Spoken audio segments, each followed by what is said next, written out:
Mention the name Jehovah's Witnesses, and you get varied responses. Usually a picture springs to mind of two people knocking on your door at inconvenient times, warning you that the end of the world is near. Or perhaps you remember a story in the newspaper or on TV of Jehovah's Witnesses refusing blood transfusions. Who are these people, and where do they come from? The Watchtower Bible and Tract Society of Brooklyn, New York, controls the activities and beliefs of Jehovah's Witnesses.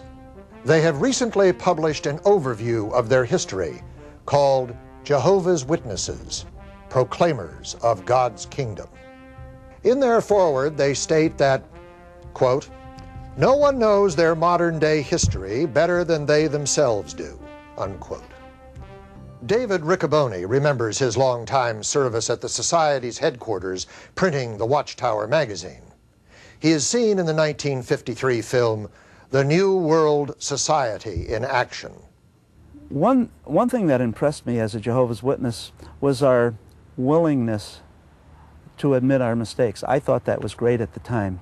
I knew the Society had been wrong in the past when they set dates for the end of the world, and I saw some of the major changes in their doctrine, and I felt, sometimes I felt upset, but I was taught from the time I was a little child that this is the way Jehovah revealed new light through the organization. Jehovah's Witnesses have often been described as a cult. So often, in fact, that they deny being a cult in their official publication, The Watchtower. In your expert opinion, Mr. Magnani, are they in fact a cult?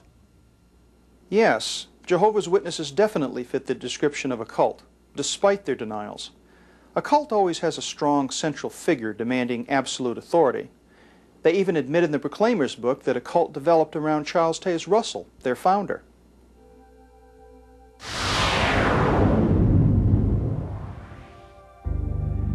Charles Taze Russell was born in Allegheny, Pennsylvania in 1852. From age 11, he worked in the family clothing store. He became a successful businessman. At age 17, he came under the influence of the early Second Adventists, who were setting dates for the end. He soon broke ties with the Adventists and launched out on his own, publishing the magazine now known as the Watchtower. His following grew, but trouble was brewing on the home front. In 1906, after a number of marital battles, Russell was divorced from his wife Maria. Instead of sharing his personal assets with her, he transferred them to the Watchtower Bible and Tract Society, which he totally controlled. The Proclaimers book mentions this transfer in a tiny footnote, but we don't read the obvious there. Pastor Russell had cheated his wife. The Proclaimers book makes the repeated point that Pastor Russell was not found guilty of adultery. This was true only because his wife did not bring charges of adultery against him. Instead, she accused him of immorality with a young girl who was residing in their home. It was late in the evening, about 11 o'clock. He put his arms around her and kissed her. This was in the vestibule before they entered the hall, and he called her his little wife. But she said, "I am not your wife." And he said, "I will call you daughter, and a daughter has nearly all the privileges of a wife." And what other terms were used? Then he said, "I am like a jellyfish. I float around here and there. I touch this one and that one, and if she responds, I take her to me, and if not, I float on to others."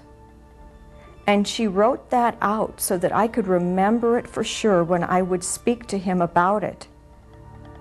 And he confessed that he had said those things. Why would the Proclaimers book say that Maria Russell was seeking prominence for herself when in reality, the court stated, he says himself that she is a woman of perfect moral character, and his own testimony is a strong confirmation of her allegations. The judgment described his behavior as cruel and barbarous treatment, adding, his course of conduct toward his wife evidenced such insistent egotism and self-praise that would necessarily render the life of any sensitive Christian woman a burden and make her condition intolerable. I was surprised to find out many strange things about Pastor Russell when I did independent research on him.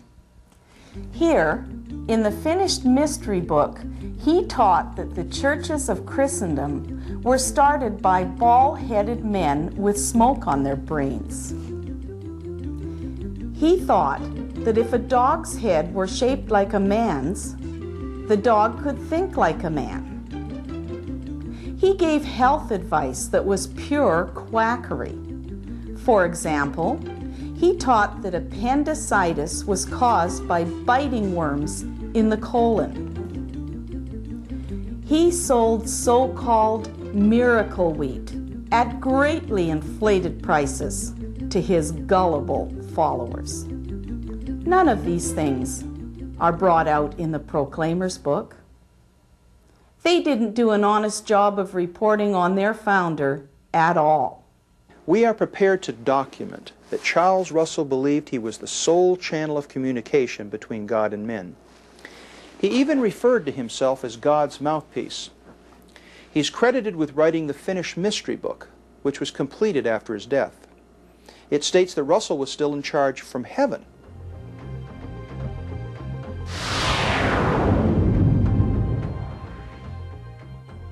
The Bible, produced by the Jehovah's Witnesses, called the New World Translation, has caused quite a stir. Their Proclaimer's book claims that it is a literal translation that faithfully presents what is in the original writings, and that the entire translation committee were Spirit-anointed Christians. They won't reveal their names. My late husband, Bill Setnar, was at the Watchtower headquarters during the work on the New World Translation.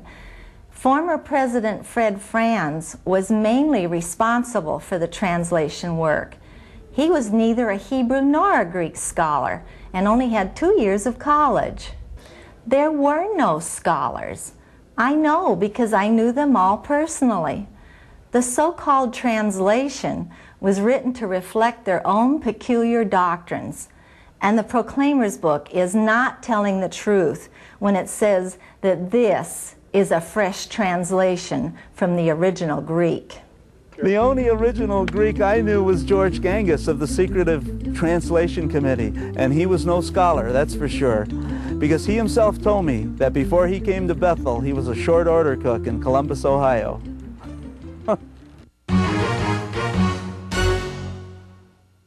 Dr. Bruce Metzger is recognized as one of the world's leading Bible translators. Dr. Metzger, is the New World Translation reliable for Bible study? The ordinary reader is totally misled by the show of supposed scholarship that these people introduce into their translation. It's a sham kind of scholarship. This could be called not a separate version of the Bible.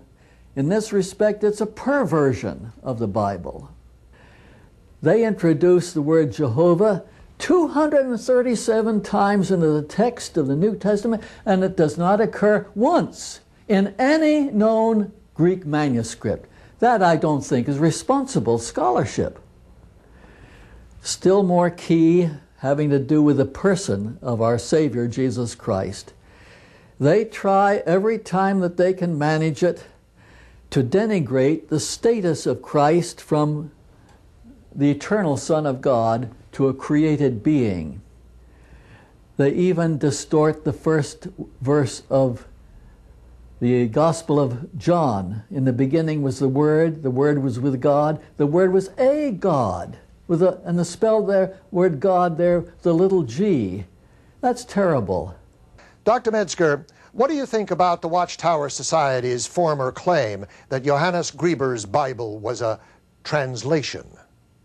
Yes, his translation, I years ago got a copy of this because I was interested in his translation from the standpoint of which Greek manuscripts he made use of. Johannes Grieber was a former Roman Catholic priest, and after getting married to a woman who was herself a medium, he got the idea that he could translate the New Testament in a more accurate way if he would have some help from a spirit medium. When the occult background of Grieber was exposed by those outside the society, they stopped referring to him as a scholar. Interestingly, the evidence is that they had known about his occult involvement for nearly 30 years. This kind of deliberate cover-up is found throughout their history, yet it is never referred to in their Proclaimer's book. Is this candid? Is this honest?